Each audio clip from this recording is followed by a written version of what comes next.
Antes de tudo, para assistir completa, clique no link que está na descrição ou nos comentários. Deixa eu começar com uma cena. Você estava assistindo sozinha. A cena chegou. Você fez aquela cara de quem está tentando não chorar, como se alguém estivesse olhando, mesmo que não estivesse. Deu uma fungadinha, mordeu o lábio, não adiantou. Rolou o choro. E logo depois você limpou os olhos, olhou ao redor como se precisasse confirmar que ninguém viu e voltou a assistir. E mesmo depois disso, mesmo depois de chorar por alguém que não existe, de uma situação que não aconteceu, você não se sentiu boba. Você se sentiu aliviada, limpa quase, como se algo que estava apertado dentro de você tivesse encontrado saída. Esse vídeo é sobre isso, sobre o que acontece de verdade quando a gente se entrega a uma boa história.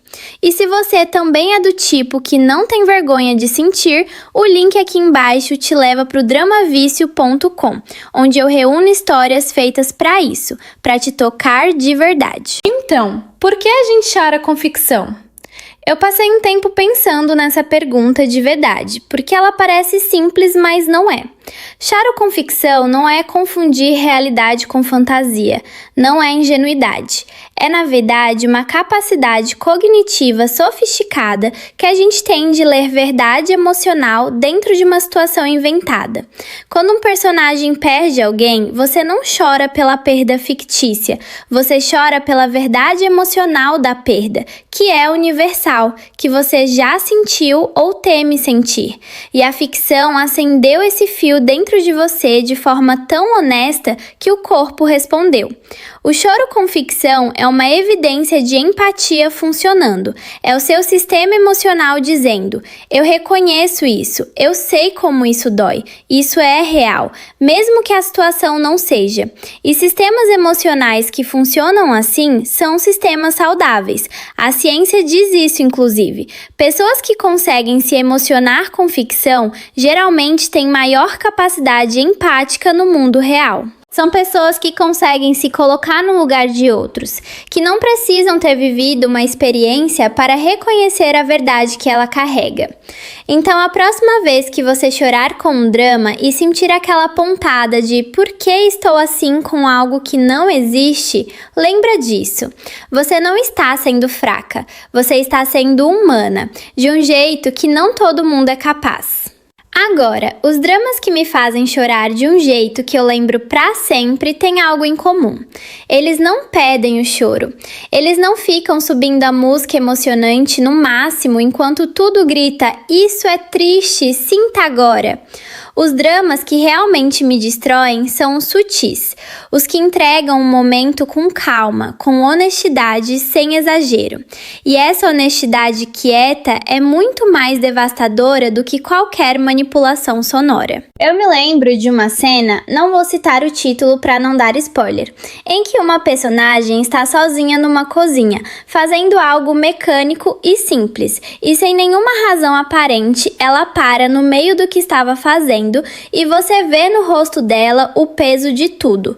Não de uma coisa específica, mas de tudo que ela carregou sem mostrar. E ela não chora, ela quase chora e segura. E é o segurar que quebra meu coração, porque eu reconheço aquilo, aquele engolir em seco, aquele respirar fundo, aquele não é hora. Eu conheço aquilo de dentro, e é por isso que certas cenas ficam para sempre, não pelas mais dramáticas, pelas mais verdadeiras. Vamos falar de um tema que eu adoro nesse tipo de drama, a solidão. Especificamente, a solidão de alguém cercado de gente, que é uma solidão muito mais sofisticada e muito mais comum do que a solidão óbvia de quem está sozinho. Você pode estar no meio de uma família, de uma empresa, de uma amizade e se sentir profundamente incompreendida, como se a versão de você que todo mundo vê não fosse a versão real. como se você tivesse aprendido a se adaptar tanto que perdeu o fio de volta para si mesma. Dramas que exploram esse tema me pegam forte, porque ali está um personagem que a sociedade inteira enxerga de um jeito, mas que por dentro está carregando algo completamente diferente. E você, como espectadora, tem acesso à versão interna. Você sabe o que os outros não sabem. Você vê o que os outros não veem. E isso cria um vínculo único com aquele personagem. Você é a única que realmente a conhece. E quando alguém dentro da história finalmente enxerga esse personagem de verdade, quando alguém para e pergunta a pergunta certa ou faz o gesto certo que diz "eu te vejo como você é", você sente um alívio imenso, quase como se você mesma tivesse sido vista. Esse é um dos maiores poderes da ficção. Ela nos dá experiências vicárias de coisas que desejamos profundamente. Ser visto, ser escolhido, ser entendido sem precisar explicar tudo. E mesmo que seja numa tela, mesmo que seja com um personagem que não existe, a experiência emocional de receber isso, por via indireta, alimenta algo real dentro de nós. Eu quero pular agora para algo que a princípio parece contraditório, mas que faz todo sentido quando você para pensar. Por que a gente gosta de histórias trágicas? Por que paga para sofrer deliberadamente, sabendo que no fim pode não ter o final que quer? Por que não escolhemos sempre as histórias com final feliz garantido e evitamos qualquer coisa que possa doer? Acho que a resposta tem duas partes. A primeira é que histórias que não têm risco emocional não têm recompensa. Se você sabe que nada de ruim vai acontecer, nada de bom importa tanto. A possibilidade de perda é o que faz a vitória valer. O risco é o que faz o amor ser urgente. A ameaça é o que transforma cada cena de conexão em algo precioso, porque você sabe que pode ser tirado. Histórias sem tragédia potencial são histórias sem tensão, e histórias sem tensão são histórias que a gente esquece enquanto assiste. A segunda parte é que histórias trágicas nos preparam para a vida real. Não de forma literal, não como manual, mas emocionalmente. Quando você viveu, dentro de uma história segura, o luto de uma perda, a traição inesperada, o colapso de algo que parecia sólido, você treinou seu repertório emocional. Você sabe, no nível visceral, que essas coisas existem, que são sobrevivíveis, que há um lado desse abismo que é o outro lado, onde as pessoas se recompõem e continuam. Dramas trágicos, paradoxalmente, podem ser mais reconfortantes do que histórias de final garantidamente feliz, porque eles te mostram que sobreviver é possível. Enquanto estou nesse raciocínio, eu preciso mencionar os personagens que se recusam a ser vítimas, que vivem coisas terríveis e que, em vez de ficarem naquela posição de vítima passiva que espera que alguém a salve, tomam as rédeas, não de forma irreal, não de um episódio para o outro, com dificuldade, com tropeços, com recaídas, mas com uma agência que lentamente cresce até se tornar inabalável. Essas jornadas me inspiram de um jeito que me surpreende toda vez, porque não é uma inspiração vazia, do tipo, ela conseguiu, você também pode. É mais granular. Você acompanhou cada passo, você viu as dúvidas, você viu os momentos em que ela quase cedeu, e quando ela chega do outro lado, aquela chegada tem um preço que você conhece de perto. Não é um slogan de superação, é uma história de alguém que atravessou coisa por coisa e saiu do outro lado diferente. E é exatamente por isso que eu passei tempo curando o catálogo do Drama Vício com cuidado, porque não quero só histórias que passam o tempo, quero histórias que deixam marca. Se você quer descobrir quais são, corre no dramavicio.com. O link tá aqui embaixo. Agora continua comigo. Vamos falar de um elemento que, quando bem feito, me faz parar completamente o que estou fazendo para dar atenção total: o confronto. Aquele momento em que dois personagens finalmente dizem a verdade um para o outro. Não a versão polida, a versão real. As palavras que foram seguradas por episódios inteiros, de raiva, de dor, de amor, de decepção, finalmente saindo com tudo. Confrontos bem escritos são teatro puro. Cada palavra foi escolhida, cada silêncio entre as falas tem peso, e você está ali, assistindo dois seres humanos ficcionais finalmente se verando de verdade. E por algum motivo, isso é mais emocionante do que qualquer cena de ação que existiu. O que faz um bom confronto? Primeiro, ele precisa ter sido ganho. Os dois personagens precisam ter chegado ali com história o suficiente para que cada palavra ressoe com tudo que veio antes. Um confronto no episódio 2 é uma briga. Um confronto no episódio 20, com tudo que aconteceu no meio, é um ajuste de contas emocional. É a diferença entre uma explosão descartável e um terremoto que você sente nos pés. Segundo, ele precisa ser honesto. Os melhores confrontos não têm um lado completamente certo. Cada personagem tem uma razão. Cada um diz coisas que doem porque são verdades. E no fim, você não está certa de quem ganhou, porque isso não é o ponto. O ponto é que algo finalmente foi dito, algo que precisava ser dito. E esse momento de honestidade brutal, por mais doloroso que seja, sente-se como um alívio necessário. Há um tipo de confronto que me devasta especialmente, aquele em que o personagem que foi magoado decide ser honesto, não com raiva, mas com dignidade, quando ele poderia gritar e escolhe falar com calma, quando ele poderia destruir e escolhe ser preciso. Há uma força enorme nesse tipo de controle. E quando um personagem demonstra isso, quando ele é capaz de enfrentar algo enorme sem perder a si mesmo no processo, eu fico com um respeito que ultrapassa a ficção. Mudando de assunto sem perder o fio, eu quero falar do amor que surge do conflito. Não o amor fácil, não o amor à primeira vista, sem obstáculo. O amor que nasce de dois personagens que começaram com atrito, com divergência, com uma tensão que os dois fingiam ser só irritação. E que devagarinho, episódio a episódio, aquela tensão vai mudando de natureza. Vai sendo revelada como que sempre foi. Intensidade que não havia encontrado o nome certo. Esse tipo de romance é o meu favorito absoluto, porque a transformação é observável. Você consegue apontar o momento exato em que algo mudou. Aquele olhar que durou um segundo a mais. Aquele gesto de cuidado que ele disfarçou como obrigação. Aquela menção casual ao nome dela que saiu com um tom diferente.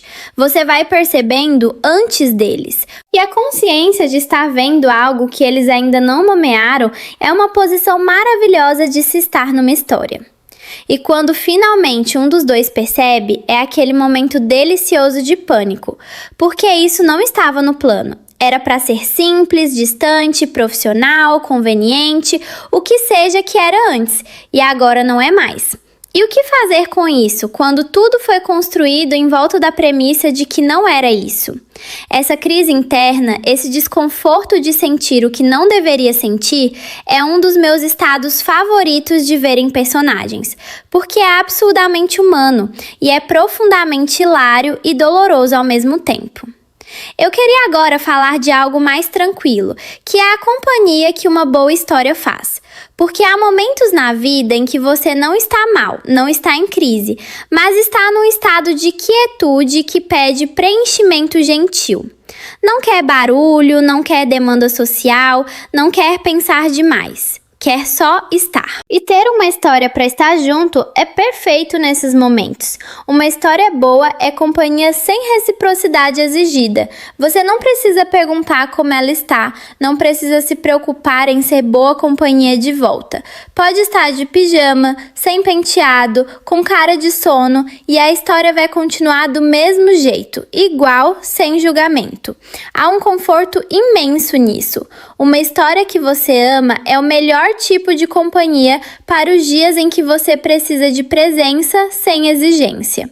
E os personagens que você conhece bem viram quase amigos. Você sabe como eles reagem, sabe o que os irrita, sabe o que os faz sorrir. E quando uma situação nova surge na trama, você já tem uma intuição de como eles vão lidar, porque os conhece suficientemente. Essa familiaridade, construída episódio a episódio, é uma das formas mais honestas de amizade fictícia que existe. Eu me lembro de terminar séries e sentir genuinamente a falta daqueles personagens. Não de forma patológica, sem confundir ficção com realidade, mas com a consciência de que havia criado um vínculo, que havia investido tempo e emoção real naquelas pessoas, e que agora elas não existiam mais para mim da mesma forma, porque a história havia fechado. É uma perda pequena, mas é real, e honrar isso, em vez de fingir que não aconteceu, me parece mais saudável do que dismissir como bobo. Quero falar de um tema que aparece muito no tipo de drama que mais gosto e que eu acho que toca numa necessidade universal: a busca por ser escolhida. Não só amada, mas escolhida. Há uma diferença. Ser amada pode acontecer por costume, por obrigação, por inércia. Ser escolhida é um ato ativo. É alguém que olha para todas as opções e decide que você é a que importa. Que, diante de tudo que é mais fácil, de tudo que é mais conveniente, ainda escolhe você.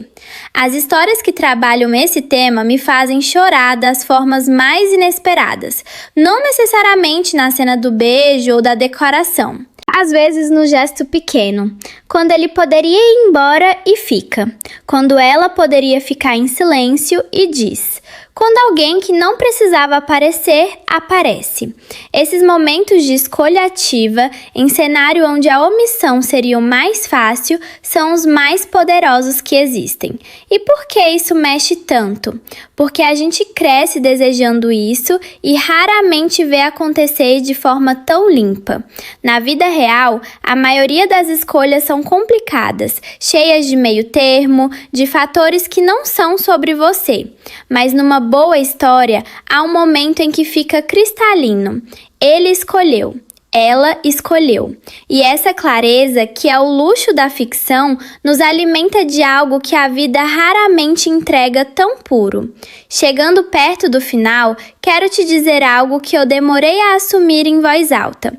Criar o Drama Vício foi um ato de amor por esse tipo de história. Eu queria que existisse um lugar onde quem compartilha esse gosto pudesse chegar, encontrar histórias cuidadas e sair com a próxima maratona já na mão, sem frustração, sem enrolação, um lugar que entendesse o que torna essas histórias especiais. E se você passou esse tempo aqui comigo, você entende do que eu falo. Você sabe o que é ser pega por uma história às 2 da manhã e não conseguir parar. Você sabe o que é chorar por personagem fictício com uma honestidade que às vezes você não consegue com as próprias coisas. Você sabe o valor de uma boa história. E é exatamente para você que o Drama Vício foi feito. Então agora vai, sem culpa, sem pressa. Abre o dramavicio.com, o link está fixado aqui embaixo. Escolhe uma história que chamou sua atenção. Antes de tudo, para assistir completa, clique no link que está na descrição ou nos comentários. Deixa eu começar com uma cena. Você estava assistindo sozinha. A cena chegou. Você fez aquela cara de quem está tentando não chorar, como se alguém estivesse olhando, mesmo que não estivesse. Deu uma fungadinha, mordeu o lábio, não adiantou. Rolou o choro. E logo depois você limpou os olhos, olhou ao redor como se precisasse confirmar que ninguém viu e voltou a assistir. E mesmo depois disso, mesmo depois de chorar por alguém que não existe, de uma situação que não aconteceu, você não se sentiu boba. Você se sentiu aliviada, limpa quase, como se algo que estava apertado dentro de você tivesse encontrado saída. Esse vídeo é sobre isso, sobre o que acontece de verdade quando a gente se entrega a uma boa história. E se você também é do tipo que não tem vergonha de sentir, o link aqui embaixo te leva para o dramavicio.com, onde eu reúno histórias feitas para isso, para te tocar de verdade. Então, Por que a gente chora com ficção? Eu passei um tempo pensando nessa pergunta de verdade, porque ela parece simples, mas não é. Choro com ficção não é confundir realidade com fantasia, não é ingenuidade. É, na verdade, uma capacidade cognitiva sofisticada que a gente tem de ler verdade emocional dentro de uma situação inventada. Quando um personagem perde alguém, você não chora pela perda fictícia, você chora pela verdade emocional da perda, que é universal, que você já sentiu ou teme sentir. E a ficção acendeu esse fio dentro de você de forma tão honesta que o corpo respondeu. O choro com ficção é uma evidência de empatia funcionando. É o seu sistema emocional dizendo: eu reconheço isso, eu sei como isso dói, isso é real, mesmo que a situação não seja. E sistemas emocionais que funcionam assim são sistemas saudáveis. A ciência diz isso, inclusive. Pessoas que conseguem se emocionar com ficção geralmente têm maior capacidade empática no mundo real. São pessoas que conseguem se colocar no lugar de outros, que não precisam ter vivido uma experiência para reconhecer a verdade que ela carrega. Então, a próxima vez que você chorar com um drama e sentir aquela pontada de por que estou assim com algo que não existe, lembra disso. Você não está sendo fraca, você está sendo humana, de um jeito que não todo mundo é capaz. Agora, os dramas que me fazem chorar de um jeito que eu lembro pra sempre têm algo em comum. Eles não pedem o choro. Eles não ficam subindo a música emocionante no máximo enquanto tudo grita: isso é triste, sinta agora. Os dramas que realmente me destroem são os sutis, os que entregam o momento com calma, com honestidade, sem exagero.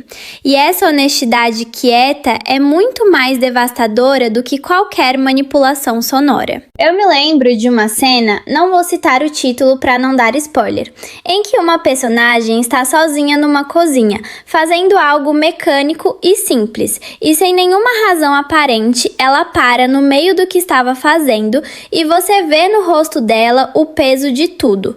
Não de uma coisa específica, mas de tudo que ela carregou sem mostrar. E ela não chora, ela quase chora e segura. E é o segurar que quebra meu coração, porque eu reconheço aquilo, aquele engolir em seco, aquele respirar fundo, aquele não é hora. Eu conheço aquilo de dentro, e é por isso que certas cenas ficam para sempre, não pelas mais dramáticas, pelas mais verdadeiras.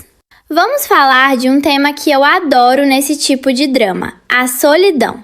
Especificamente, a solidão de alguém cercado de gente, que é uma solidão muito mais sofisticada e muito mais comum do que a solidão óbvia de quem está sozinho. Você pode estar no meio de uma família, de uma empresa, de uma amizade e se sentir profundamente incompreendida, como se a versão de você que todo mundo vê não fosse a versão real. Como se você tivesse aprendido a se adaptar tanto que perdeu o fio de volta para si mesma. Dramas que exploram esse tema me pegam forte, porque ali está um personagem que a sociedade inteira enxerga de um jeito, mas que por dentro está carregando algo completamente diferente. E você, como espectadora, tem acesso à versão interna. Você sabe o que os outros não sabem. Você vê o que os outros não veem. E isso cria um vínculo único com aquele personagem. Você é a única que realmente a conhece. E quando alguém dentro da história finalmente enxerga esse personagem de verdade, quando alguém para e pergunta a pergunta certa ou faz o gesto certo que diz "eu te vejo como você é", você sente um alívio imenso, quase como se você mesma tivesse sido vista. Esse é um dos maiores poderes da ficção. Ela nos dá experiências vicárias de coisas que desejamos profundamente. Ser visto, ser escolhido, ser entendido sem precisar explicar tudo.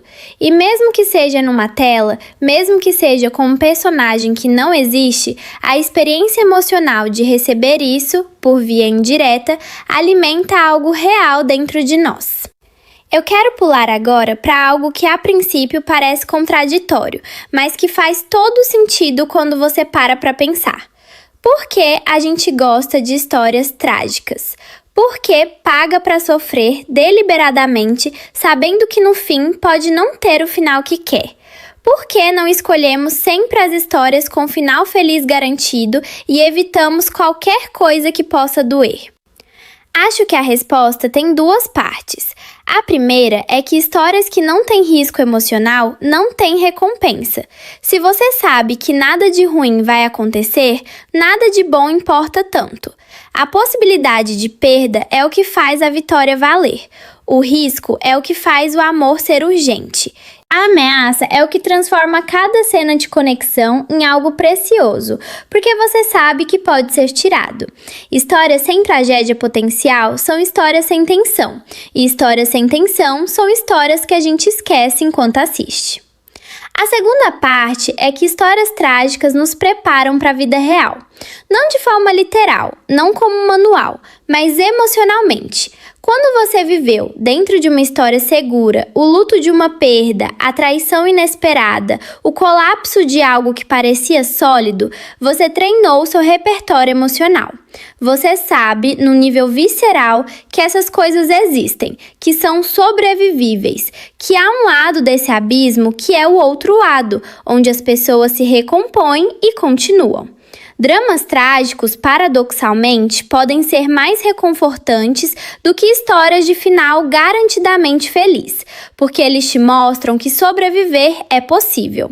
Enquanto estou nesse raciocínio, eu preciso mencionar os personagens que se recusam a ser vítimas, que vivem coisas terríveis e que, em vez de ficarem naquela posição de vítima passiva que espera que alguém a salve, tomam as rédeas, não de forma irreal, não de um episódio para o outro, com dificuldade, com tropeços, com recaídas, mas com uma agência que lentamente cresce até se tornar inabalável.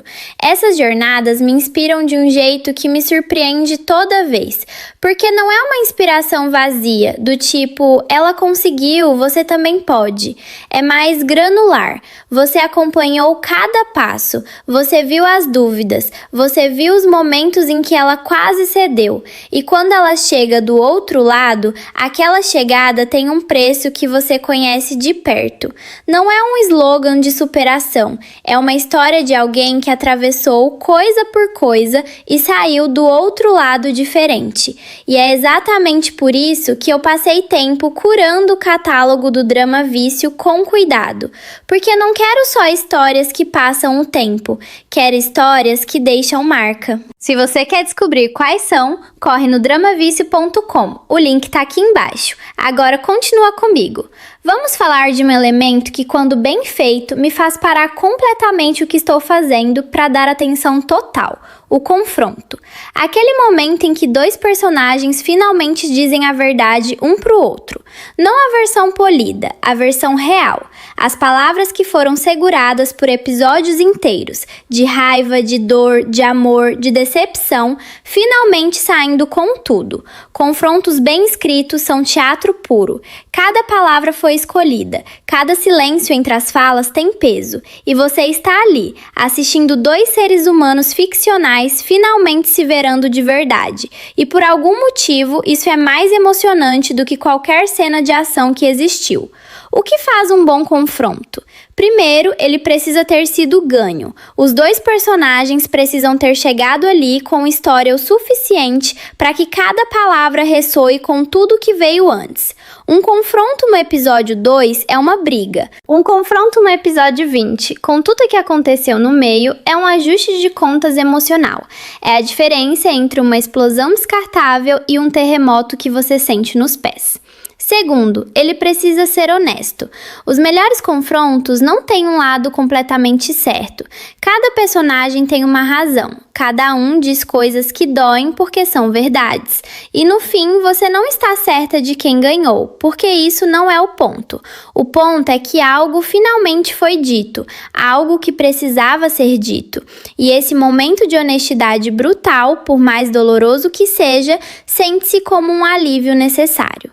Há um tipo de confronto que me devasta especialmente, aquele em que o personagem que foi magoado decide ser honesto não com raiva, mas com dignidade, quando ele poderia gritar e escolhe falar com calma, quando ele poderia destruir e escolhe ser preciso. Há uma força enorme nesse tipo de controle. E quando um personagem demonstra isso, quando ele é capaz de enfrentar algo enorme sem perder a si mesmo no processo, eu fico com um respeito que ultrapassa a ficção. Mudando de assunto sem perder o fio, eu quero falar do amor que surge do conflito. Não o amor fácil, não o amor à primeira vista, sem obstáculo. O amor que nasce de dois personagens que começaram com atrito, com divergência, com uma tensão que os dois fingiam ser só irritação. E que devagarinho, episódio a episódio, aquela tensão vai mudando de natureza. Vai sendo revelada como que sempre foi. Intensidade que não havia encontrado o nome certo. Esse tipo de romance é o meu favorito absoluto, porque a transformação é observável. Você consegue apontar o momento exato em que algo mudou. Aquele olhar que durou um segundo a mais. Aquele gesto de cuidado que ele disfarçou como obrigação. Aquela menção casual ao nome dela que saiu com um tom diferente. Você vai percebendo antes deles. E a consciência de estar vendo algo que eles ainda não nomearam é uma posição maravilhosa de se estar numa história. E quando finalmente um dos dois percebe, é aquele momento delicioso de pânico, porque isso não estava no plano. Era para ser simples, distante, profissional, conveniente, o que seja que era antes, e agora não é mais. E o que fazer com isso, quando tudo foi construído em volta da premissa de que não era isso? Essa crise interna, esse desconforto de sentir o que não deveria sentir, é um dos meus estados favoritos de ver em personagens, porque é absurdamente humano e é profundamente hilário e doloroso ao mesmo tempo. Eu queria agora falar de algo mais tranquilo, que é a companhia que uma boa história faz. Porque há momentos na vida em que você não está mal, não está em crise, mas está num estado de quietude que pede preenchimento gentil. Não quer barulho, não quer demanda social, não quer pensar demais. Quer só estar. E ter uma história para estar junto é perfeito nesses momentos. Uma história boa é companhia sem reciprocidade exigida. Você não precisa perguntar como ela está, não precisa se preocupar em ser boa companhia de volta. Pode estar de pijama, sem penteado, com cara de sono e a história vai continuar do mesmo jeito, igual, sem julgamento. Há um conforto imenso nisso. Uma história que você ama é o melhor tipo de companhia para os dias em que você precisa de presença sem exigência. E os personagens que você conhece bem viram quase amigos. Você sabe como eles reagem, sabe o que os irrita, sabe o que os faz sorrir. E quando uma situação nova surge na trama, você já tem uma intuição de como eles vão lidar, porque os conhece suficientemente. Essa familiaridade, construída episódio a episódio, é uma das formas mais honestas de amizade fictícia que existe. Eu me lembro de terminar séries e sentir genuinamente a falta daqueles personagens. Não de forma patológica, sem confundir ficção com realidade, mas com a consciência de que havia criado um vínculo, que havia investido tempo e emoção real naquelas pessoas, e que agora elas não existiam mais para mim da mesma forma, porque a história havia fechado. É uma perda pequena, mas é real, e honrar isso, em vez de fingir que não aconteceu, me parece mais saudável do que dismissir como bobo. Quero falar de um tema que aparece muito no tipo de drama que mais gosto e que eu acho que toca numa necessidade universal: a busca por ser escolhida. Não só amada, mas escolhida. Há uma diferença.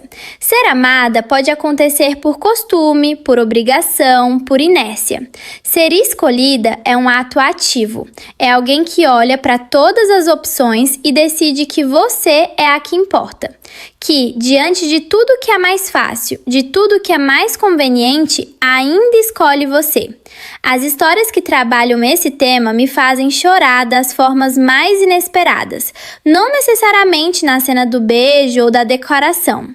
às vezes no gesto pequeno, quando ele poderia ir embora e fica, quando ela poderia ficar em silêncio e diz, quando alguém que não precisava aparecer, aparece. Esses momentos de escolha ativa, em cenário onde a omissão seria o mais fácil, são os mais poderosos que existem. E por que isso mexe tanto? Porque a gente cresce desejando isso e raramente vê acontecer de forma tão limpa. Na vida real, a maioria das escolhas são complicadas, cheias de meio termo, de fatores que não são sobre você. Mas numa boa história, há um momento em que fica cristalino. Ele escolheu. Ela escolheu. E essa clareza, que é o luxo da ficção, nos alimenta de algo que a vida raramente entrega tão puro. Chegando perto do final, quero te dizer algo que eu demorei a assumir em voz alta.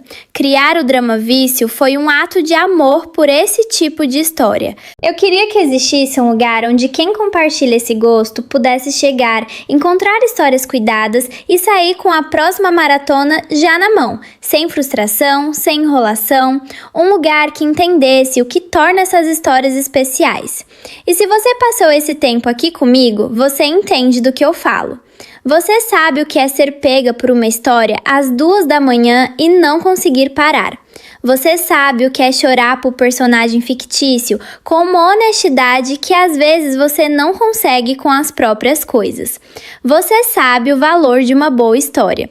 E é exatamente para você que o Drama Vício foi feito. Então agora vai, sem culpa, sem pressa. Abre o dramavício.com, o link está fixado aqui embaixo. Escolhe uma história que chamou sua atenção. Antes de tudo, para assistir completa, clique no link que está na descrição ou nos comentários.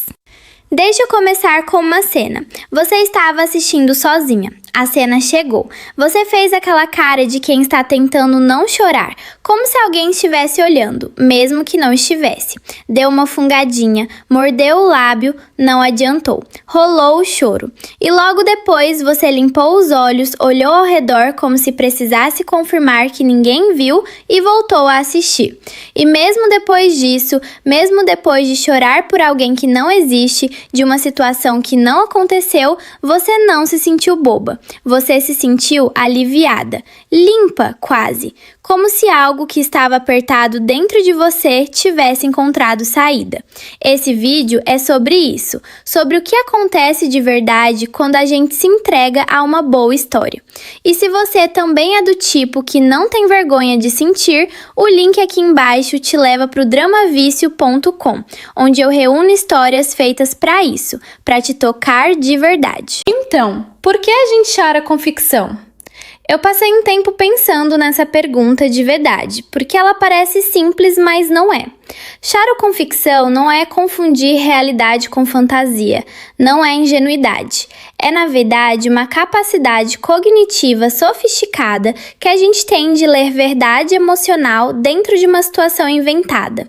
Quando um personagem perde alguém, você não chora pela perda fictícia, você chora pela verdade emocional da perda, que é universal, que você já sentiu ou teme sentir. E a ficção acendeu esse fio dentro de você de forma tão honesta que o corpo respondeu. O choro com ficção é uma evidência de empatia funcionando. É o seu sistema emocional dizendo: eu reconheço isso, eu sei como isso dói, isso é real, mesmo que a situação não seja. E sistemas emocionais que funcionam assim são sistemas saudáveis. A ciência diz isso, inclusive. Pessoas que conseguem se emocionar com ficção geralmente têm maior capacidade empática no mundo real. São pessoas que conseguem se colocar no lugar de outros, que não precisam ter vivido uma experiência para reconhecer a verdade que ela carrega. Então, a próxima vez que você chorar com um drama e sentir aquela pontada de por que estou assim com algo que não existe, lembra disso. Você não está sendo fraca, você está sendo humana, de um jeito que não todo mundo é capaz. Agora, os dramas que me fazem chorar de um jeito que eu lembro pra sempre têm algo em comum. Eles não pedem o choro. Eles não ficam subindo a música emocionante no máximo enquanto tudo grita: isso é triste, sinta agora. Os dramas que realmente me destroem são os sutis, os que entregam o momento com calma, com honestidade, sem exagero. E essa honestidade quieta é muito mais devastadora do que qualquer manipulação sonora. Eu me lembro de uma cena, não vou citar o título para não dar spoiler, em que uma personagem está sozinha numa cozinha, fazendo algo mecânico e simples, e sem nenhuma razão aparente, ela para no meio do que estava fazendo e você vê no rosto dela o peso de tudo. Não de uma coisa específica, mas de tudo que ela carregou sem mostrar.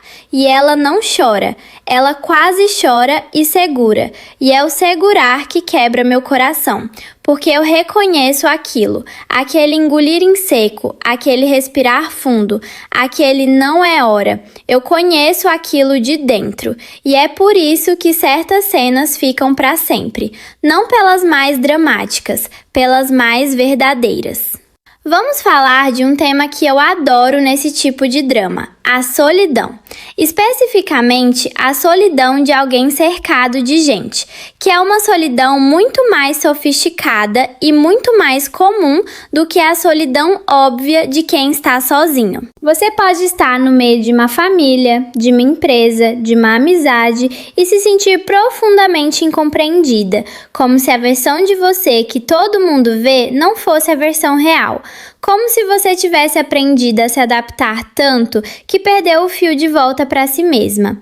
Dramas que exploram esse tema me pegam forte, porque ali está um personagem que a sociedade inteira enxerga de um jeito, mas que por dentro está carregando algo completamente diferente. E você, como espectadora, tem acesso à versão interna. Você sabe o que os outros não sabem. Você vê o que os outros não veem. E isso cria um vínculo único com aquele personagem. Você é a única que realmente a conhece. E quando alguém dentro da história finalmente enxerga esse personagem de verdade, quando alguém para e pergunta a pergunta certa ou faz o gesto certo que diz "eu te vejo como você é", você sente um alívio imenso, quase como se você mesma tivesse sido vista. Esse é um dos maiores poderes da ficção. Ela nos dá experiências vicárias de coisas que desejamos profundamente. Ser visto, ser escolhido, ser entendido sem precisar explicar tudo. E mesmo que seja numa tela, mesmo que seja com um personagem que não existe, a experiência emocional de receber isso, por via indireta, alimenta algo real dentro de nós. Eu quero pular agora para algo que a princípio parece contraditório, mas que faz todo sentido quando você para pensar. Por que a gente gosta de histórias trágicas? Por que paga para sofrer deliberadamente, sabendo que no fim pode não ter o final que quer? Por que não escolhemos sempre as histórias com final feliz garantido e evitamos qualquer coisa que possa doer? Acho que a resposta tem duas partes. A primeira é que histórias que não têm risco emocional não têm recompensa. Se você sabe que nada de ruim vai acontecer, nada de bom importa tanto. A possibilidade de perda é o que faz a vitória valer. O risco é o que faz o amor ser urgente. A ameaça é o que transforma cada cena de conexão em algo precioso, porque você sabe que pode ser tirado. Histórias sem tragédia potencial são histórias sem tensão, e histórias sem tensão são histórias que a gente esquece enquanto assiste. A segunda parte é que histórias trágicas nos preparam para a vida real. Não de forma literal, não como manual, mas emocionalmente. Quando você viveu, dentro de uma história segura, o luto de uma perda, a traição inesperada, o colapso de algo que parecia sólido, você treinou seu repertório emocional. Você sabe, no nível visceral, que essas coisas existem, que são sobrevivíveis, que há um lado desse abismo que é o outro lado, onde as pessoas se recompõem e continuam. Dramas trágicos, paradoxalmente, podem ser mais reconfortantes do que histórias de final garantidamente feliz, porque eles te mostram que sobreviver é possível. Enquanto estou nesse raciocínio, eu preciso mencionar os personagens que se recusam a ser vítimas, que vivem coisas terríveis e que, em vez de ficarem naquela posição de vítima passiva que espera que alguém a salve, tomam as rédeas, não de forma irreal, não de um episódio para o outro, com dificuldade, com tropeços, com recaídas, mas com uma agência que lentamente cresce até se tornar inabalável. Essas jornadas me inspiram de um jeito que me surpreende toda vez, porque não é uma inspiração vazia, do tipo, ela conseguiu, você também pode. É mais granular. Você acompanhou cada passo, você viu as dúvidas, você viu os momentos em que ela quase cedeu, e quando ela chega do outro lado, aquela chegada tem um preço que você conhece de perto. Não é um slogan de superação, é uma história de alguém que atravessou coisa por coisa e saiu do outro lado diferente. E é exatamente por isso que eu passei tempo curando o catálogo do Drama Vício com cuidado, porque não quero só histórias que passam o tempo, quero histórias que deixam marca. Se você quer descobrir quais são, corre no dramavicio.com. O link tá aqui embaixo. Agora continua comigo. Vamos falar de um elemento que, quando bem feito, me faz parar completamente o que estou fazendo para dar atenção total: o confronto. Aquele momento em que dois personagens finalmente dizem a verdade um pro outro. Não a versão polida, a versão real. As palavras que foram seguradas por episódios inteiros, de raiva, de dor, de amor, de decepção, finalmente saindo com tudo. Confrontos bem escritos são teatro puro. Cada palavra foi escolhida, cada silêncio entre as falas tem peso, e você está ali, assistindo dois seres humanos ficcionais finalmente se verando de verdade, e por algum motivo isso é mais emocionante do que qualquer cena de ação que existiu. O que faz um bom confronto? Primeiro, ele precisa ter sido ganho. Os dois personagens precisam ter chegado ali com história o suficiente para que cada palavra ressoe com tudo que veio antes. Um confronto no episódio 2 é uma briga. Um confronto no episódio 20, com tudo que aconteceu no meio, é um ajuste de contas emocional. É a diferença entre uma explosão descartável e um terremoto que você sente nos pés. Segundo, ele precisa ser honesto. Os melhores confrontos não têm um lado completamente certo. Cada personagem tem uma razão. Cada um diz coisas que doem porque são verdades. E no fim, você não está certa de quem ganhou, porque isso não é o ponto. O ponto é que algo finalmente foi dito, algo que precisava ser dito. E esse momento de honestidade brutal, por mais doloroso que seja, sente-se como um alívio necessário. Há um tipo de confronto que me devasta especialmente, aquele em que o personagem que foi magoado decide ser honesto não com raiva, mas com dignidade, quando ele poderia gritar e escolhe falar com calma, quando ele poderia destruir e escolhe ser preciso. Há uma força enorme nesse tipo de controle. E quando um personagem demonstra isso, quando ele é capaz de enfrentar algo enorme sem perder a si mesmo no processo, eu fico com um respeito que ultrapassa a ficção. Mudando de assunto sem perder o fio, eu quero falar do amor que surge do conflito. Não o amor fácil, não o amor à primeira vista, sem obstáculo. O amor que nasce de dois personagens que começaram com atrito, com divergência, com uma tensão que os dois fingiam ser só irritação. E que devagarinho, episódio a episódio, aquela tensão vai mudando de natureza. Vai sendo revelada como que sempre foi. Intensidade que não havia encontrado o nome certo.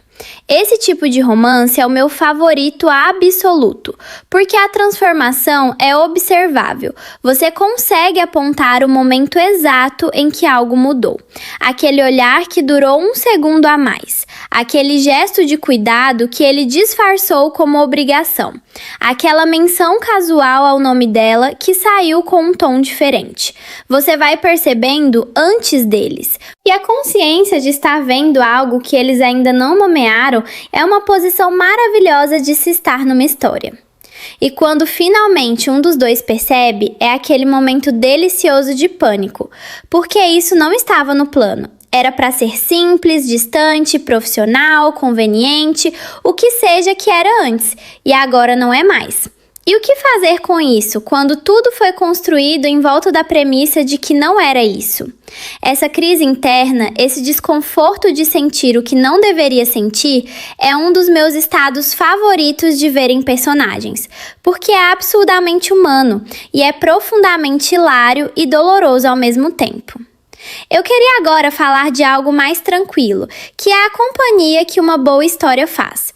Porque há momentos na vida em que você não está mal, não está em crise, mas está num estado de quietude que pede preenchimento gentil. Não quer barulho, não quer demanda social, não quer pensar demais. Quer só estar. E ter uma história para estar junto é perfeito nesses momentos. Uma história boa é companhia sem reciprocidade exigida. Você não precisa perguntar como ela está, não precisa se preocupar em ser boa companhia de volta. Pode estar de pijama, sem penteado, com cara de sono e a história vai continuar do mesmo jeito, igual, sem julgamento. Há um conforto imenso nisso. Uma história que você ama é o melhor tipo de companhia para os dias em que você precisa de presença sem exigência. E os personagens que você conhece bem viram quase amigos. Você sabe como eles reagem, sabe o que os irrita, sabe o que os faz sorrir. E quando uma situação nova surge na trama, você já tem uma intuição de como eles vão lidar, porque os conhece suficientemente. Essa familiaridade, construída episódio a episódio, é uma das formas mais honestas de amizade fictícia que existe. Eu me lembro de terminar séries e sentir genuinamente a falta daqueles personagens. Não de forma patológica, sem confundir ficção com realidade, mas com a consciência de que havia criado um vínculo, que havia investido tempo e emoção real naquelas pessoas, e que agora elas não existiam mais para mim da mesma forma, porque a história havia fechado. É uma perda pequena, mas é real, e honrar isso, em vez de fingir que não aconteceu, me parece mais saudável do que dismissir como bobo. Quero falar de um tema que aparece muito no tipo de drama que mais gosto e que eu acho que toca numa necessidade universal: a busca por ser escolhida. Não só amada, mas escolhida. Há uma diferença. Ser amada pode acontecer por costume, por obrigação, por inércia. Ser escolhida é um ato ativo. É alguém que olha para todas as opções e decide que você é a que importa. Que, diante de tudo que é mais fácil, de tudo que é mais conveniente, ainda escolhe você. As histórias que trabalham esse tema me fazem chorar das formas mais inesperadas, não necessariamente na cena do beijo ou da decoração. Às vezes no gesto pequeno, quando ele poderia ir embora e fica, quando ela poderia ficar em silêncio e diz, quando alguém que não precisava aparecer, aparece. Esses momentos de escolha ativa, em cenário onde a omissão seria o mais fácil, são os mais poderosos que existem. E por que isso mexe tanto? Porque a gente cresce desejando isso e raramente vê acontecer de forma tão limpa. Na vida real, a maioria das escolhas são complicadas, cheias de meio termo, de fatores que não são sobre você. Mas numa boa história, há um momento em que fica cristalino. Ele escolheu. Ela escolheu. E essa clareza, que é o luxo da ficção, nos alimenta de algo que a vida raramente entrega tão puro. Chegando perto do final, quero te dizer algo que eu demorei a assumir em voz alta. Criar o Drama Vício foi um ato de amor por esse tipo de história. Eu queria que existisse um lugar onde quem compartilha esse gosto pudesse chegar, encontrar histórias cuidadas e sair com a próxima maratona já na mão, sem frustração, sem enrolação, um lugar que entendesse o que torna essas histórias especiais. E se você passou esse tempo aqui comigo, você entende do que eu falo. Você sabe o que é ser pega por uma história às 2 da manhã e não conseguir parar. Você sabe o que é chorar por personagem fictício com uma honestidade que às vezes você não consegue com as próprias coisas. Você sabe o valor de uma boa história. E é exatamente para você que o Drama Vício foi feito. Então agora vai, sem culpa, sem pressa. Abre o dramavicio.com, o link está fixado aqui embaixo. Escolhe uma história que chamou sua atenção. Antes de tudo, para assistir completa, clique no link que está na descrição ou nos comentários. Deixa eu começar com uma cena. Você estava assistindo sozinha. A cena chegou. Você fez aquela cara de quem está tentando não chorar, como se alguém estivesse olhando, mesmo que não estivesse. Deu uma fungadinha, mordeu o lábio, não adiantou. Rolou o choro. E logo depois você limpou os olhos, olhou ao redor como se precisasse confirmar que ninguém viu e voltou a assistir.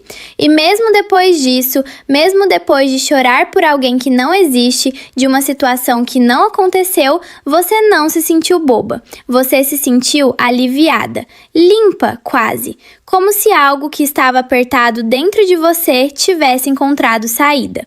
Esse vídeo é sobre isso, sobre o que acontece de verdade quando a gente se entrega a uma boa história.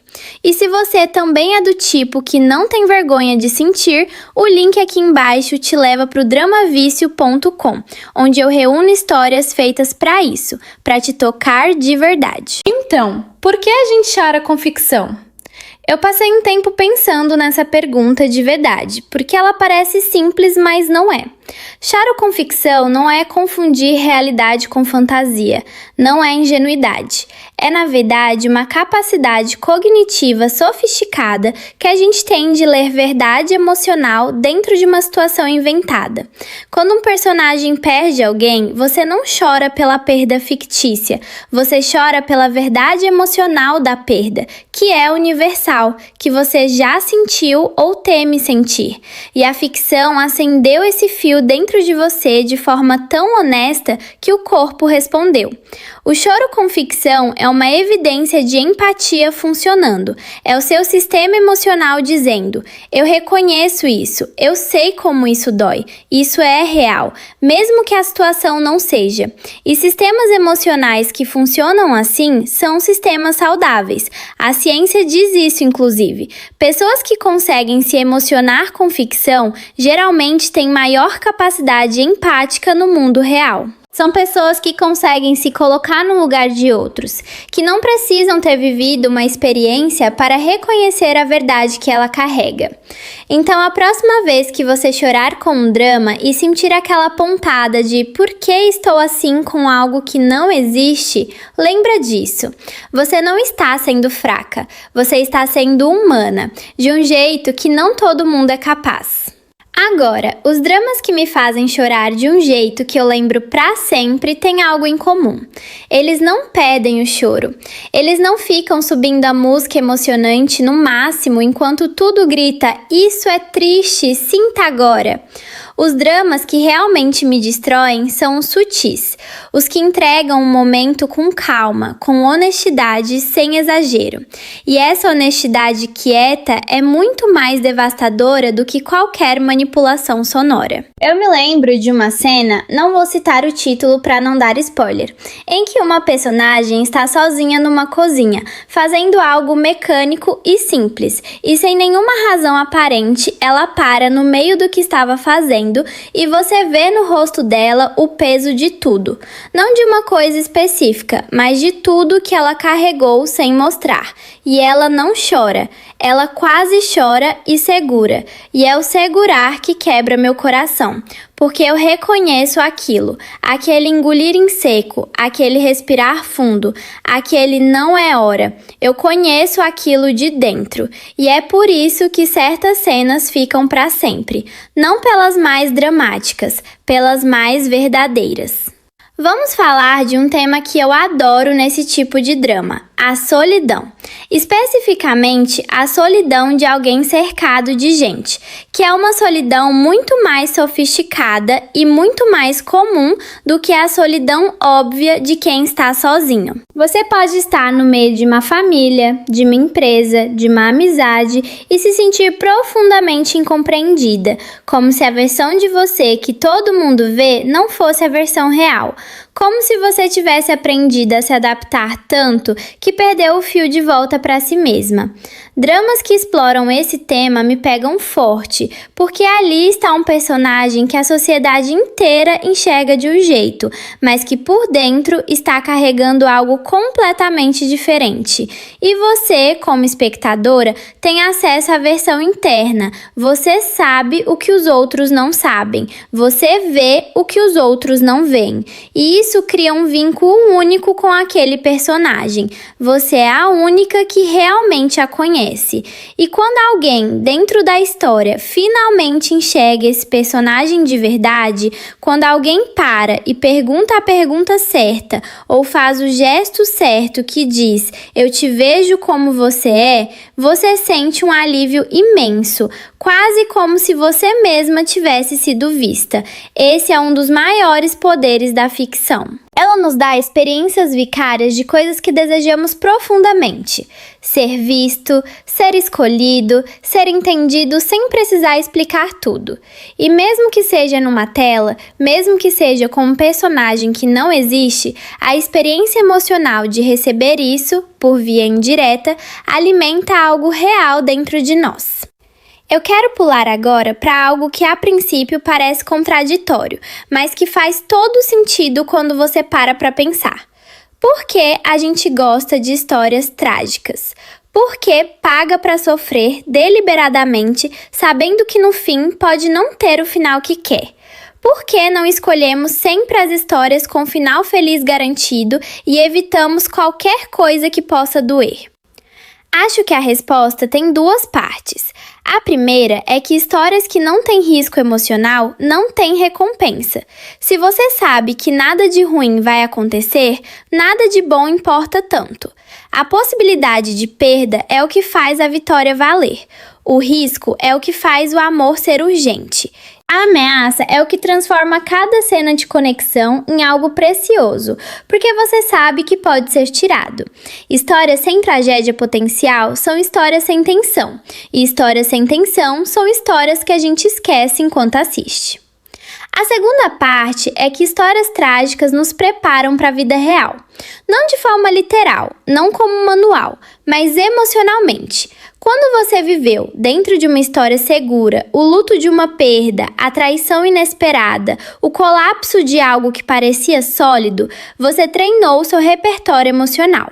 Você sabe, no nível visceral, que essas coisas existem, que são sobrevivíveis, que há um lado desse abismo que é o outro lado, onde as pessoas se recompõem e continuam. Dramas trágicos, paradoxalmente, podem ser mais reconfortantes do que histórias de final garantidamente feliz, porque eles te mostram que sobreviver é possível.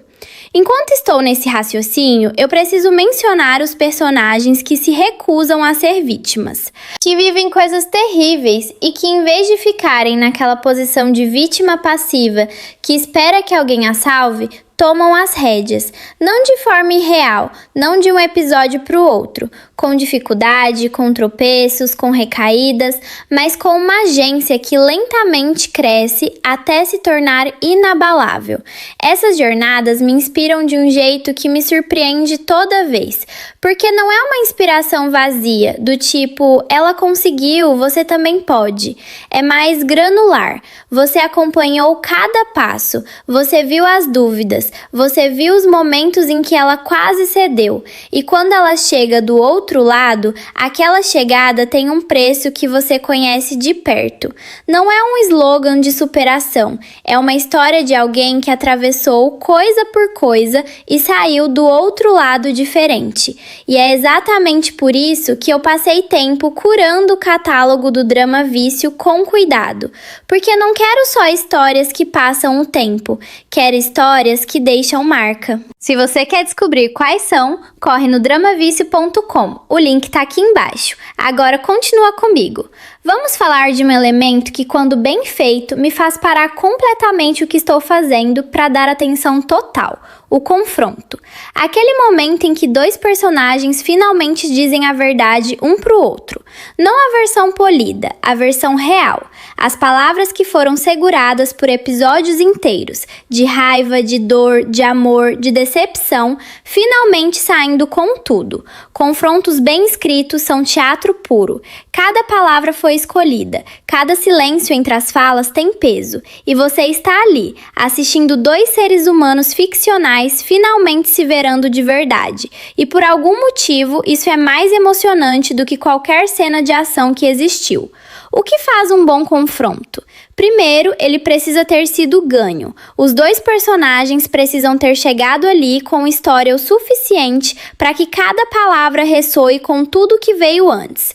Um confronto no episódio 2 é uma briga. Um confronto no episódio 20, com tudo que aconteceu no meio, é um ajuste de contas emocional. É a diferença entre uma explosão descartável e um terremoto que você sente nos pés. Segundo, ele precisa ser honesto. Os melhores confrontos não têm um lado completamente certo. Cada personagem tem uma razão. Cada um diz coisas que doem porque são verdades. E no fim, você não está certa de quem ganhou, porque isso não é o ponto. O ponto é que algo finalmente foi dito, algo que precisava ser dito. E esse momento de honestidade brutal, por mais doloroso que seja, sente-se como um alívio necessário. Há um tipo de confronto que me devasta especialmente, aquele em que o personagem que foi magoado decide ser honesto, não com raiva, mas com dignidade, quando ele poderia gritar e escolhe falar com calma, quando ele poderia destruir e escolhe ser preciso. Há uma força enorme nesse tipo de controle. E quando um personagem demonstra isso, quando ele é capaz de enfrentar algo enorme sem perder a si mesmo no processo, eu fico com um respeito que ultrapassa a ficção. Mudando de assunto sem perder o fio, eu quero falar do amor que surge do conflito. Não o amor fácil, não o amor à primeira vista, sem obstáculo.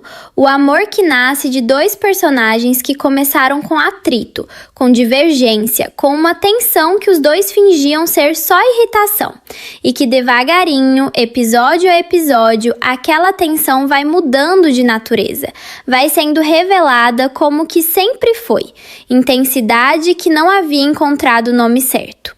Esse tipo de romance é o meu favorito absoluto, porque a transformação é observável. Você consegue apontar o momento exato em que algo mudou. Aquele olhar que durou um segundo a mais. Aquele gesto de cuidado que ele disfarçou como obrigação. Aquela menção casual ao nome dela que saiu com um tom diferente. Você vai percebendo antes deles. E a consciência de estar vendo algo que eles ainda não nomearam é uma posição maravilhosa de se estar numa história. E quando finalmente um dos dois percebe, é aquele momento delicioso de pânico, porque isso não estava no plano. Era para ser simples, distante, profissional, conveniente, o que seja que era antes, e agora não é mais. E o que fazer com isso, quando tudo foi construído em volta da premissa de que não era isso? Essa crise interna, esse desconforto de sentir o que não deveria sentir, é um dos meus estados favoritos de ver em personagens, porque é absurdamente humano e é profundamente hilário e doloroso ao mesmo tempo. Eu queria agora falar de algo mais tranquilo, que é a companhia que uma boa história faz. Porque há momentos na vida em que você não está mal, não está em crise, mas está num estado de quietude que pede preenchimento gentil. Não quer barulho, não quer demanda social, não quer pensar demais. Quer só estar. E ter uma história para estar junto é perfeito nesses momentos. Uma história boa é companhia sem reciprocidade exigida. Você não precisa perguntar como ela está, não precisa se preocupar em ser boa companhia de volta. Pode estar de pijama, sem penteado, com cara de sono e a história vai continuar do mesmo jeito, igual, sem julgamento. Há um conforto imenso nisso. Uma história que você ama é o melhor tipo de companhia para os dias em que você precisa de presença sem exigência. E os personagens que você conhece bem viram quase amigos. Você sabe como eles reagem, sabe o que os irrita, sabe o que os faz sorrir. E quando uma situação nova surge na trama, você já tem uma intuição de como eles vão lidar, porque os conhece suficientemente. Essa familiaridade, construída episódio a episódio, é uma das formas mais honestas de amizade fictícia que existe. Eu me lembro de terminar séries e sentir genuinamente a falta daqueles personagens. Não de forma patológica, sem confundir ficção com realidade, mas com a consciência de que havia criado um vínculo, que havia investido tempo e emoção real naquelas pessoas, e que agora elas não existiam mais para mim da mesma forma, porque a história havia fechado. É uma perda pequena, mas é real, e honrar isso, em vez de fingir que não aconteceu, me parece mais saudável do que dismissir como bobo. Quero falar de um tema que aparece muito no tipo de drama que mais gosto e que eu acho que toca numa necessidade universal: a busca por ser escolhida. Não só amada, mas escolhida. Há uma diferença. Ser amada pode acontecer por costume, por obrigação, por inércia. Ser escolhida é um ato ativo. É alguém que olha para todas as opções e decide que você é a que importa. Que, diante de tudo que é mais fácil, de tudo que é mais conveniente, ainda escolhe você. As histórias que trabalham esse tema me fazem chorar das formas mais inesperadas, não necessariamente na cena do beijo ou da declaração. Às vezes no gesto pequeno, quando ele poderia ir embora e fica, quando ela poderia ficar em silêncio e diz, quando alguém que não precisava aparecer, aparece. Esses momentos de escolha ativa, em cenário onde a omissão seria o mais fácil, são os mais poderosos que existem. E por que isso mexe tanto? Porque a gente cresce desejando isso e raramente vê acontecer de forma tão limpa. Na vida real, a maioria das escolhas são complicadas, cheias de meio termo, de fatores que não são sobre você. Mas numa boa história, há um momento em que fica cristalino. Ele escolheu. Ela escolheu. E essa clareza, que é o luxo da ficção, nos alimenta de algo que a vida raramente entrega tão puro. Chegando perto do final, quero te dizer algo que eu demorei a assumir em voz alta. Criar o Drama Vício foi um ato de amor por esse tipo de história. Eu queria que existisse um lugar onde quem compartilha esse gosto pudesse chegar, encontrar histórias cuidadas e sair com a próxima maratona já na mão, sem frustração, sem enrolação, um lugar que entendesse o que torna essas histórias especiais. E se você passou esse tempo aqui comigo, você entende do que eu falo. Você sabe o que é ser pega por uma história às 2 da manhã e não conseguir parar. Você sabe o que é chorar por personagem fictício com uma honestidade que às vezes você não consegue com as próprias coisas. Você sabe o valor de uma boa história. E é exatamente para você que o Drama Vício foi feito. Então agora vai, sem culpa, sem pressa. Abre o dramavicio.com, o link está fixado aqui embaixo. Escolhe uma história que chamou sua atenção. Antes de tudo, para assistir completa, clique no link que está na descrição ou nos comentários. Deixa eu começar com uma cena. Você estava assistindo sozinha. A cena chegou. Você fez aquela cara de quem está tentando não chorar, como se alguém estivesse olhando, mesmo que não estivesse. Deu uma fungadinha, mordeu o lábio, não adiantou. Rolou o choro. E logo depois você limpou os olhos, olhou ao redor como se precisasse confirmar que ninguém viu e voltou a assistir. E mesmo depois disso, mesmo depois de chorar por alguém que não existe, de uma situação que não aconteceu, você não se sentiu boba. Você se sentiu aliviada, limpa quase, como se algo que estava apertado dentro de você tivesse encontrado saída. Esse vídeo é sobre isso, sobre o que acontece de verdade quando a gente se entrega a uma boa história. E se você também é do tipo que não tem vergonha de sentir, o link aqui embaixo te leva para o dramavicio.com, onde eu reúno histórias feitas para isso, para te tocar de verdade. Então, Por que a gente chora com ficção? Eu passei um tempo pensando nessa pergunta de verdade, porque ela parece simples, mas não é. Choro com ficção não é confundir realidade com fantasia, não é ingenuidade. É, na verdade, uma capacidade cognitiva sofisticada que a gente tem de ler verdade emocional dentro de uma situação inventada. Quando um personagem perde alguém, você não chora pela perda fictícia, você chora pela verdade emocional da perda, que é universal, que você já sentiu ou teme sentir. E a ficção acendeu esse fio dentro de você de forma tão honesta que o corpo respondeu. O choro com ficção é uma evidência de empatia funcionando. É o seu sistema emocional dizendo: eu reconheço isso, eu sei como isso dói, isso é real, mesmo que a situação não seja. E sistemas emocionais que funcionam assim são sistemas saudáveis. A ciência diz isso, inclusive. Pessoas que conseguem se emocionar com ficção geralmente têm maior capacidade empática no mundo real. São pessoas que conseguem se colocar no lugar de outros, que não precisam ter vivido uma experiência para reconhecer a verdade que ela carrega. Então, a próxima vez que você chorar com um drama e sentir aquela pontada de por que estou assim com algo que não existe, lembra disso. Você não está sendo fraca, você está sendo humana, de um jeito que não todo mundo é capaz. Agora, os dramas que me fazem chorar de um jeito que eu lembro pra sempre têm algo em comum. Eles não pedem o choro. Eles não ficam subindo a música emocionante no máximo enquanto tudo grita: isso é triste, sinta agora. Os dramas que realmente me destroem são os sutis, os que entregam o momento com calma, com honestidade, sem exagero.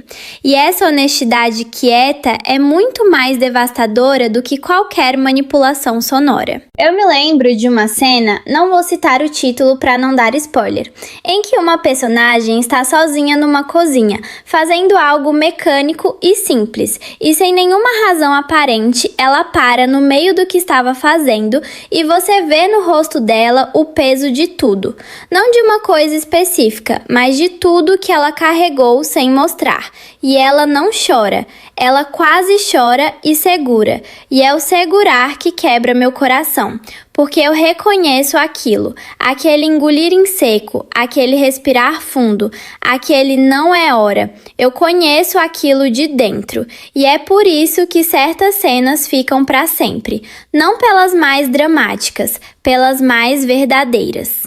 Vamos falar de um tema que eu adoro nesse tipo de drama, a solidão.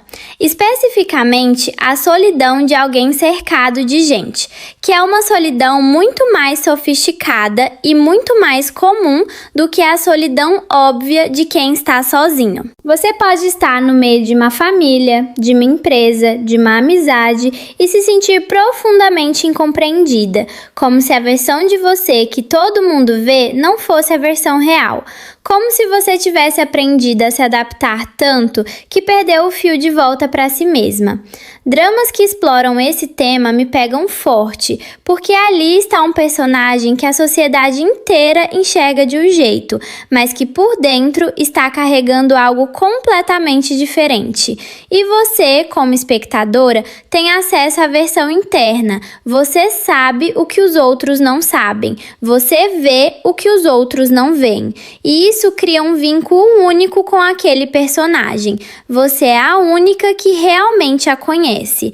E quando alguém dentro da história finalmente enxerga esse personagem de verdade, quando alguém para e pergunta a pergunta certa ou faz o gesto certo que diz "eu te vejo como você é", você sente um alívio imenso, quase como se você mesma tivesse sido vista.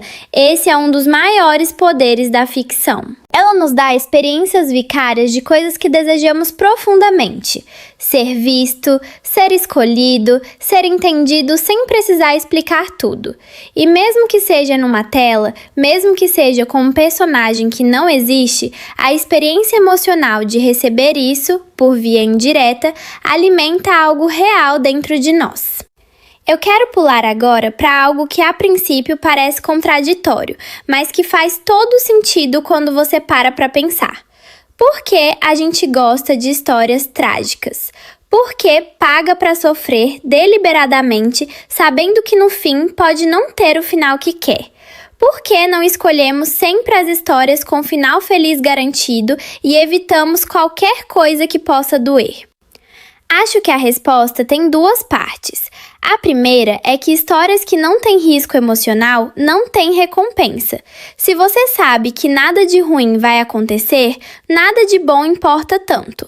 A possibilidade de perda é o que faz a vitória valer. O risco é o que faz o amor ser urgente. A ameaça é o que transforma cada cena de conexão em algo precioso, porque você sabe que pode ser tirado.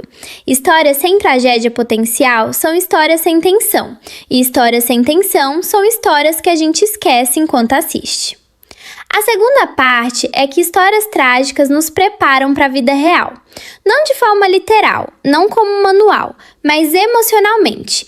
Quando você viveu, dentro de uma história segura, o luto de uma perda, a traição inesperada, o colapso de algo que parecia sólido, você treinou seu repertório emocional.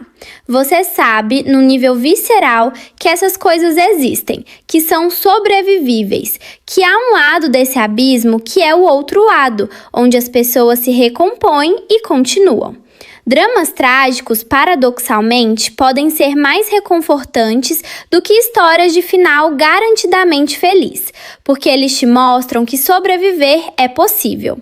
Enquanto estou nesse raciocínio, eu preciso mencionar os personagens que se recusam a ser vítimas, que vivem coisas terríveis e que, em vez de ficarem naquela posição de vítima passiva que espera que alguém a salve, tomam as rédeas, não de forma irreal, não de um episódio para o outro, com dificuldade, com tropeços, com recaídas, mas com uma agência que lentamente cresce até se tornar inabalável. Essas jornadas me inspiram de um jeito que me surpreende toda vez, porque não é uma inspiração vazia, do tipo, ela conseguiu, você também pode. É mais granular. Você acompanhou cada passo, você viu as dúvidas, você viu os momentos em que ela quase cedeu, e quando ela chega do outro lado, aquela chegada tem um preço que você conhece de perto. Não é um slogan de superação, é uma história de alguém que atravessou coisa por coisa e saiu do outro lado diferente. E é exatamente por isso que eu passei tempo curando o catálogo do Drama Vício com cuidado, porque não quero só histórias que passam o tempo, quero histórias que deixam marca. Se você quer descobrir quais são, corre no dramavicio.com. O link tá aqui embaixo. Agora continua comigo. Vamos falar de um elemento que, quando bem feito, me faz parar completamente o que estou fazendo para dar atenção total: o confronto. Aquele momento em que dois personagens finalmente dizem a verdade um para o outro. Não a versão polida, a versão real. As palavras que foram seguradas por episódios inteiros, de raiva, de dor, de amor, de decepção, finalmente saindo com tudo. Confrontos bem escritos são teatro puro. Cada palavra foi escolhida, cada silêncio entre as falas tem peso, e você está ali, assistindo dois seres humanos ficcionais finalmente se verando de verdade, e por algum motivo isso é mais emocionante do que qualquer cena de ação que existiu. O que faz um bom confronto? Primeiro, ele precisa ter sido ganho. Os dois personagens precisam ter chegado ali com história o suficiente para que cada palavra ressoe com tudo que veio antes. Um confronto no episódio 2 é uma briga. Um confronto no episódio 20, com tudo que aconteceu no meio, é um ajuste de contas emocional. É a diferença entre uma explosão descartável e um terremoto que você sente nos pés. Segundo, ele precisa ser honesto. Os melhores confrontos não têm um lado completamente certo. Cada personagem tem uma razão. Cada um diz coisas que doem porque são verdades. E no fim, você não está certa de quem ganhou, porque isso não é o ponto. O ponto é que algo finalmente foi dito, algo que precisava ser dito. E esse momento de honestidade brutal, por mais doloroso que seja, sente-se como um alívio necessário. Há um tipo de confronto que me devasta especialmente, aquele em que o personagem que foi magoado decide ser honesto não com raiva, mas com dignidade, quando ele poderia gritar e escolhe falar com calma, quando ele poderia destruir e escolhe ser preciso. Há uma força enorme nesse tipo de controle. E quando um personagem demonstra isso, quando ele é capaz de enfrentar algo enorme sem perder a si mesmo no processo, eu fico com um respeito que ultrapassa a ficção. Mudando de assunto sem perder o fio, eu quero falar do amor que surge do conflito. Não o amor fácil, não o amor à primeira vista, sem obstáculo. O amor que nasce de dois personagens que começaram com atrito, com divergência, com uma tensão que os dois fingiam ser só irritação. E que devagarinho, episódio a episódio, aquela tensão vai mudando de natureza. Vai sendo revelada como que sempre foi. Intensidade que não havia encontrado o nome certo. Esse tipo de romance é o meu favorito absoluto, porque a transformação é observável. Você consegue apontar o momento exato em que algo mudou. Aquele olhar que durou um segundo a mais. Aquele gesto de cuidado que ele disfarçou como obrigação. Aquela menção casual ao nome dela que saiu com um tom diferente. Você vai percebendo antes deles. E a consciência de estar vendo algo que eles ainda não nomearam é uma posição maravilhosa de se estar numa história. E quando finalmente um dos dois percebe, é aquele momento delicioso de pânico, porque isso não estava no plano. Era para ser simples, distante, profissional, conveniente, o que seja que era antes, e agora não é mais. E o que fazer com isso, quando tudo foi construído em volta da premissa de que não era isso? Essa crise interna, esse desconforto de sentir o que não deveria sentir, é um dos meus estados favoritos de ver em personagens, porque é absurdamente humano e é profundamente hilário e doloroso ao mesmo tempo. Eu queria agora falar de algo mais tranquilo, que é a companhia que uma boa história faz. Porque há momentos na vida em que você não está mal, não está em crise, mas está num estado de quietude que pede preenchimento gentil. Não quer barulho, não quer demanda social, não quer pensar demais. Quer só estar. E ter uma história para estar junto é perfeito nesses momentos. Uma história boa é companhia sem reciprocidade exigida. Você não precisa perguntar como ela está, não precisa se preocupar em ser boa companhia de volta. Pode estar de pijama, sem penteado, com cara de sono e a história vai continuar do mesmo jeito, igual, sem julgamento. Há um conforto imenso nisso. Uma história que você ama é o melhor tipo de companhia para os dias em que você precisa de presença sem exigência.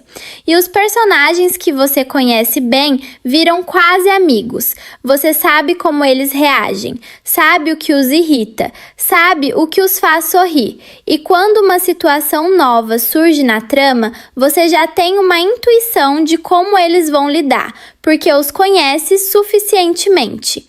Essa familiaridade, construída episódio a episódio, é uma das formas mais honestas de amizade fictícia que existe.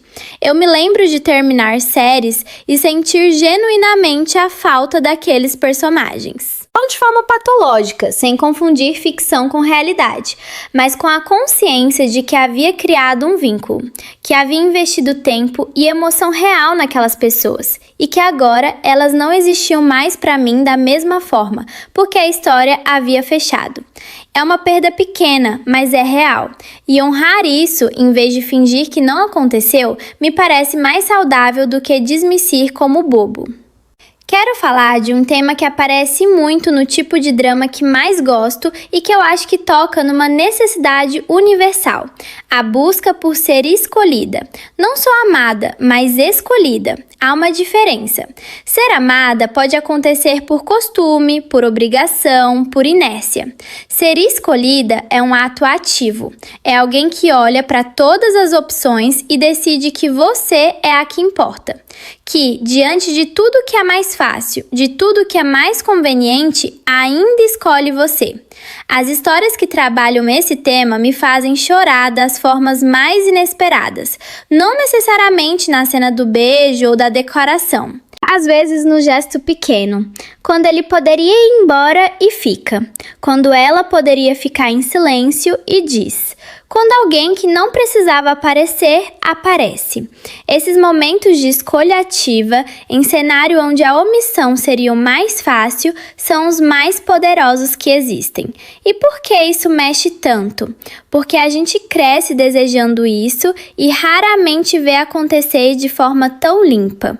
Na vida real, a maioria das escolhas são complicadas, cheias de meio termo, de fatores que não são sobre você. Mas numa boa história, há um momento em que fica cristalino. Ele escolheu. Ela escolheu.